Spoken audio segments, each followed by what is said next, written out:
This is one of my absolute favorite go-to summer salads. So easy, delicious, and healthy. All I did was take 2 ears of corn. I shucked that corn, threw it on the grill. I didn't add anything to it. Then I used this fun, you can see I'm really excited about this little corn gadget thingy-majiggy I got. Anyway, use that little corn gadget. And then when I was done with that, all I did was toast some pine nuts. They taste so much better when they're toasted. And then I sliced some cherry tomatoes, threw that all together. I squeezed a little lemon, drizzled some olive oil, a little salt and pepper, and then just to give the salad a little more kick, I added the Parmesan. You can add feta or you can skip the cheese altogether. I had shredded Parm, so it made it even easier.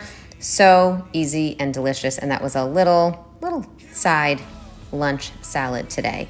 I had a little grilled chicken as well for some protein, but it was a great little side. Yum, love it.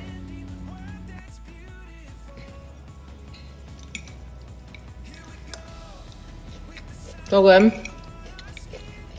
Simple, fast, delicious.